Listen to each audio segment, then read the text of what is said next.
for Keely Hodgkinson. Dominated this field, broke her own British record, 157.18. They had talked about this being a British record. Maybe we're thinking that she was going to break into the 156s. Didn't quite get it, but I think she did it about as good as she could do, given the setup, given the competition. And I'm just overall really impressed with her consistency this year, right? Like indoors, just 157, 157, 157. Smart runner, gaining a lot of experience right now. So I think outdoors is going to be great with her and Mo. We knew it was going to be great. Nothing the indoor season from her has told us it's not going to be great. Yeah. Again, being able to click this off, having this consistent of an indoor season is great for her outdoor projection. It'll be exciting to see when she actually gets pushed by anything, Mo, because look at this. She's by herself. She's just pushing herself. So it's going to be interesting when she's going to be chasing a thing. And a thing now, like, it's not guaranteed. I mean, she is back-to-back global champion. And though her lead, her dominance is like, there's a wave of Keely coming at her. And she's got to make sure she's prepared and on top of her game to try to get 3 global titles in a row. Yeah, I think Mo has to still be considered the favorite. If I was doing rankings, Mo going into outdoors still got to be number 1, 2-time global champion. But the gap has closed, and everybody's going to be waiting to see early indoor season what that looks like. Men's 1500, another British record went down. Incredibly entertaining race. I told you this race was going to be good and not to sleep on Neil Gorley after what he did in Millrose. And Josh Kerr really put himself out there. He had talked about running fast in this meet, but it was Gurley who got past him on the backstretch of that final lap, took control, ran away with this thing, 3:32.48. So takes the British record from Josh Kerr. I give Kerr credit for going for it. I think he knew, hey, I'm going to keep this race going fast. So either I'm going to exceed my British record, or I could be the one who sets this thing up on a silver platter for Gurley to take it from me, and that's exactly what happened. We're showing right now this final lap. Kerr faded because he had to do a lot of the work towards the back half, and Gurley just made a huge move with just over 100 to go. Yeah, this is, like, in my opinion, the most, like, I am ready for the next level type race for Neil Gorley. Because if you look at his, progression, in college, he was running, 341, 1500s to down to, ended college running 335. But, 335, a lot of people can run 335 in the world. And he's in Great Britain, where there's a lot of great, Chris O'Hare was on top of his game during that era. Obviously, you have Whiteman, Josh Kerr was running well. And then he runs 338 2020, 2021. He doesn't run any 1500s. Might have been hurt. And then 2022, he runs 332.93. Yeah. And I kind of chalk that up to, like, everyone's just running faster. He's just part of the wave of, like, hey, we're all going to have a marginal increase. 332.93 doesn't really mean much to me. But winning this race, winning the World Indoor Tour, where we had Nagus run his 2 miles in his 1500, Josh Kerr was in this race, win this race soundly. We all talk about Whiteman being the defending champion, Ingebrigtsen being the main guy, though, who we think can be the favorite, Josh Kerr being like, watch out for him, runs fast.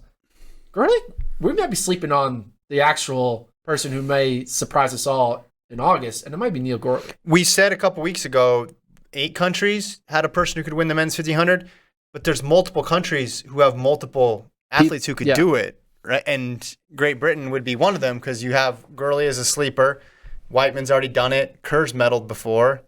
I mean, and they have a lot of depth, too. Jake Hayward's run really fast. Australia's got a couple top guys there. Kenya's going to have a couple fast. We know, their whole team is going to be good, regardless of who they send, just on the byproduct of getting through the Kenyan trials. So the men's 15, Jakob is the favorite, but if you had to pick beyond that right now, a top 10 is hard to get in, too, even. Yeah. But this, like, I may take him as the best guy in Britain right now. Like, I think I'll take him over Whiteman. When are you releasing your British rankings? Oh, those are Whiteman's in a boot right now, I saw. Okay, so that's even more of a reason. Not- but like it's not even good. Whiteman not in the boot, I just think like he's running on fire. He's running well. He's Yeah. I don't know, man. Yeah, I want to see outdoors. But Kerr, again, set this thing in motion. There's a world where Kerr doesn't take the pace on, and maybe it's a little more competitive over that last lap. But Gurley, hey, credit to him, played it smart. Got the win. Got the British record. My brain has officially put him in the I can medal category. Yeah, fair. And it was cool that we knew the record was on the line. Like once Kerr went to the front and you're looking at the splits, you're thinking, all right, British record's probably going to go. Is Kerr going to get to keep it, or is he going to lose the race and lose to a guy who's going to take the record from him? I think it was pretty cool. You know, people always talk about fast times versus competition. This is the second time this year. The 3K in Leven was the other one where the record was clearly on the line, and it was just a matter of who got it. Speaking of records, for the third time this indoor season, Gudov Tsegay raced the lights. She was 0-2. Well, she's 0-3, but just barely. She just missed it this time. She almost beat the lights in Birmingham. 3,816.69. Missed the world record by less than a tenth. But the last lap, it was so exciting because she was closing on. She was a little off the pace, and then you just saw her make up ground to where it almost looked like she finished ahead of the lights. Obviously, they're unofficial at that point. Don't know if the lights leaned. You got to get the torso across the lights. Not about your hand, not about your head. You got your torso, but Tsegay almost did it. Almost got that Dababa record. We mentioned on the preview pod that we should not talk about her going for the record because when you talk about it, she falls up short. And we tried to not talk about it, but we talked about it while trying to not talk about it, which is why she came up short. So next time we need to just never mention her event, and then we see the world record. Yeah, look at this. Even with the 50 to go, it looks like she's way back, and then she just turns on the afterburn. Like, she's right on. Genuine mystery as to whether or not she got it. And they were correcting a lot of the times during the meet, so I thought she had a shot at it. But, hey, 3 races, 3 record attempts. She comes up short, but that was the best one of the bunch. And it's a 3,000, so she's running a lot of this by herself. Wasn't like a mile or a 1,500. Still taking Faith Kipyegon over? In the 15? Yes. Yeah. Yes. 60 hurdles. So 60 hurdles. I just looked at the standings, and they gave the title to Grant Holloway. Breaking news. So what they did is, I'm assuming doubled up the points? No, I think what they did was they said you can only have a limit of 3 performances in the tour. So the reason why Daniel Roberts would have won is because he would have run 4 races to Grant Holloway's 3. Mm-hmm. And that 4th race would have been enough to put him over Grant Holloway going 3-0. Because that 4th race that Daniel Roberts won would have been enough to get him more points. Right. But I guess World Indoor Tour, which I didn't know where this is in the fine print somewhere. I don't know where it's located, but apparently you only get to get 3 marks in your tour. So your 3 best performances. But you're getting points based on place. Yeah, your 3 best places. Your 3 best places. I think we should be encouraging them competing a lot. I know. So it's weird that Daniel Roberts ran 4 times.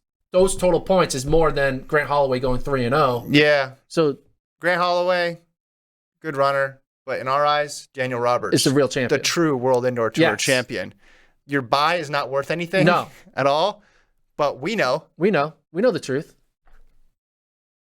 Jeez. Daniel Roberts should raise his hand and be like, what the hell, guys? I guess have more points. If it was in the rules, though. I don't know if it was in the rules. Maybe they just realized, maybe Grant Holloway got involved in hey, guys, you want me going to Worlds? You want me to try to break the world record in 2024? You better give me the damn bye, because look at me. I think it would have been fine. I won this convincingly, but he did it in the inverse. This was an inverse Grant Holloway performance. It was, and that's why I didn't think he had run that fast initially, but he got out not with a dominant start. Roberts was even with him at the very least. Maybe Roberts was even slightly ahead, but then Grant closed like crazy. 7:35, world lead. Roberts was pretty close to him last time, but the last 2 hurdles were really impressive for Holloway. Probably his best last 2 hurdles that we've seen in a while. Yeah. So I would love it. I don't think this is true, but imagine Grant Holloway's like, I need to work on my close, so I'm going to purposely sandbag the first 3 hurdles to force myself to focus on the last few hurdles. But I don't think I think the race is too short to put that much thought into it. Yeah, this is why technical events are so difficult, because you get one part down doesn't mean you're going to get the other part down, and then vice versa. He gets the good close, but he doesn't have the best start. Cool scenes afterwards. So him and Roberts are really close. So they're hugging and flexing, and I mean, I remember having fun times. Was it 2019? 2019, yeah. The college year when they both were running out of their mind. Mm-hmm. Grant Holloway ended up getting the win, but then Roberts got him at USA's, right? Mm-hmm. Roberts beat him at SECs, didn't he? No. Sure Grant Holloway didn't lose SECs. He lost the regular season race to him. No, he didn't. Yeah, he did. I was there. You weren't at SECs. No, I wasn't there, but I was covering the sport. Hold on.